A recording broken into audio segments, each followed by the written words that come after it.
Hello! Magandang araw sa inyong lahat mga ka-Servant Explorers, and welcome sa panibago nating episode dito sa The Servant Explorers. My name is Lugin and gumagawa ako ng mga content para sa ating mga OFW. Also, sinishare ko sa inyo yung aming mga travel experience or mga requirements sa ibang bansa. Kaya check nyo yung channel namin, marami kayong matututunan. Pa-comment na rin kung may gusto kayong topic or pag-uusapan natin dito sa aming channel.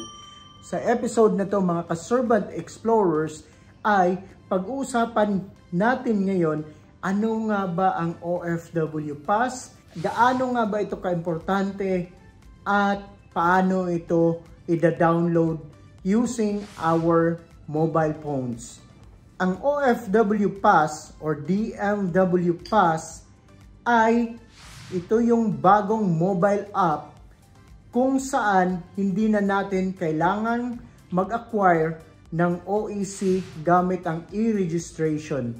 So, from the previous months, years, maraming mga OFW nagrereklamo gawa ng matagal at mahirap, minsan napaka-complicated kung paano kumuha ng OEC.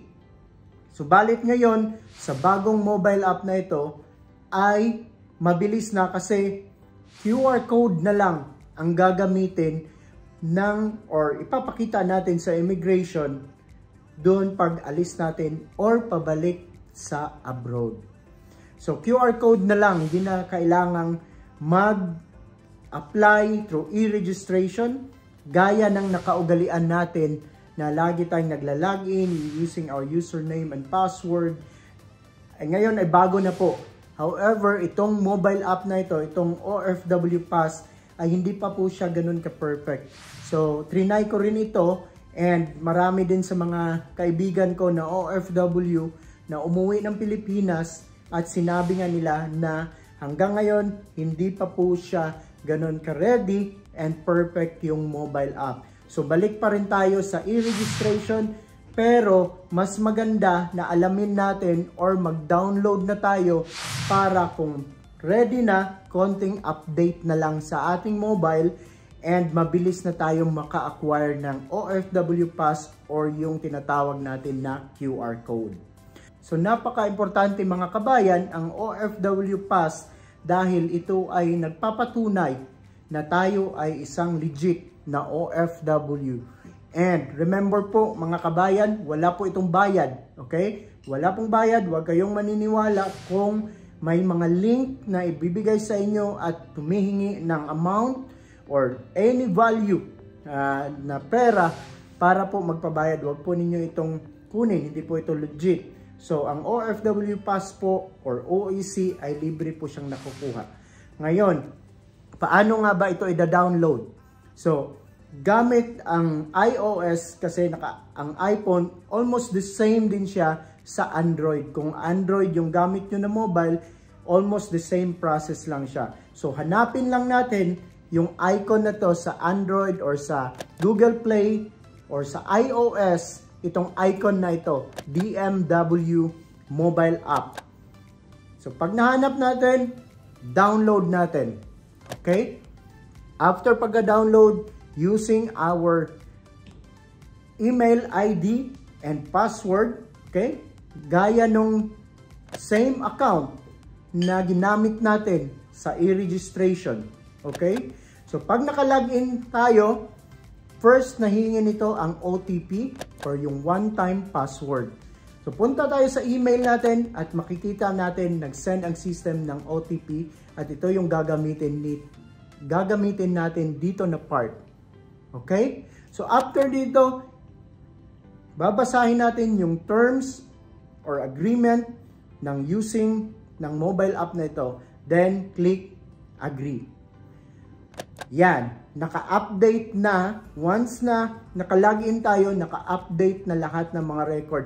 Hindi na po natin kailangang mag-manual transfer ng ating mga records mula sa e-registration papuntang DMW mobile app or OFW Pass mobile app.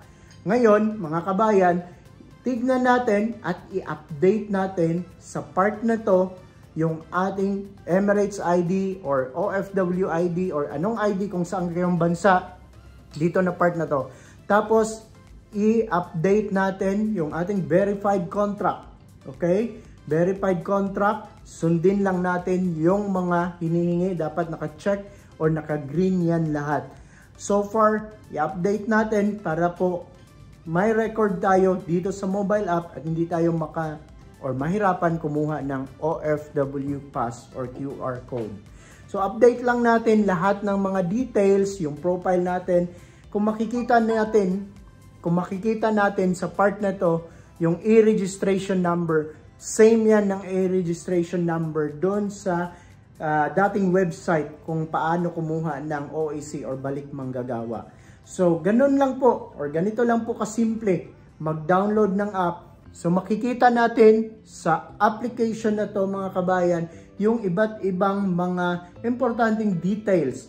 Andyan yung location or mga offices ng POA sa Pilipinas at mga contact details.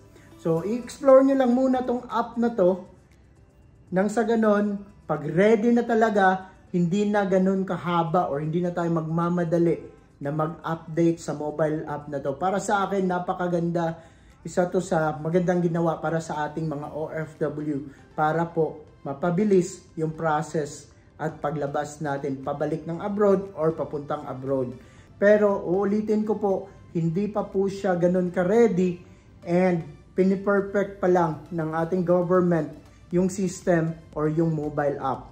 So napakaganda po nito once ready na po itong OFW Pass or yung DMW online or mobile app. Kung na-perfect na po nila ito, napakabilis na po. Hindi na po natin kailangang kumuha or magpakita ng OEC. So i-check natin, mag-update ako sa inyo ng mga latest na mga balita or latest na mga update para sa ating mga OFW regarding OFW Pass. Okay, nagtatanong-tanong ako sa ating mga kabayan, yung mga gumagamit nito kung ready na ba. Then i-update ko kayo kung may update na tayo sa ating OFW Pass. So far ngayon mga kabayan, balik i-registration muna natin or balik i-registration muna tayo kung paano kumuha ng OEC. At just a reminder, no, kailangan pa rin nating mag-print ng OEC sa ngayon kasi kailangan natin to kung gusto nating mag-collecta ng terminal fee refund. Okay? Terminal fee refund natin paglabas natin ng airport sa Pilipinas. Ayan lang. Ganito lang po kasimple mga kabayan. And so napaka-importante po na magkaroon tayo ng updated records kasi ito po yung katibayan or katunayan na tayo ay isang legit na OFW.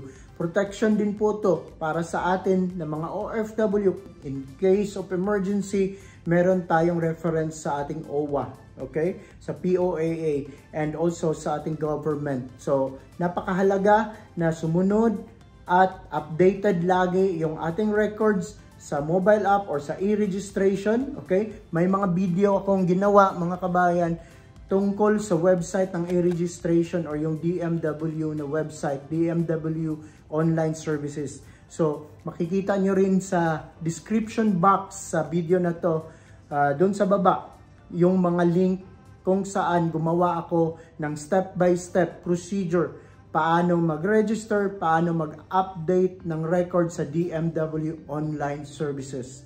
So mga kabayan, please share this video sa ating mga kabayang OFW kung paano po mag-update or mag-download ng DMW mobile application para sa ating OFW Pass. Marami din kaming mga video na pwede ninyong i-explore nang sa ganon marami kayong mapupulot na idea and pa-share na rin sa ating mga kabayan na OFW.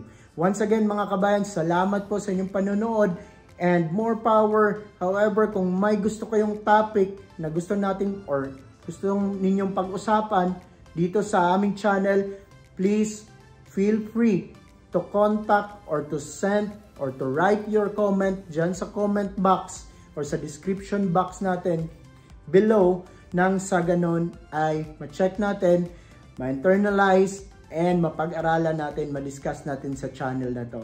So maraming salamat. Please continue to like and subscribe sa aming channel mga kabayan. Maraming salamat po and mabuhay po kayo.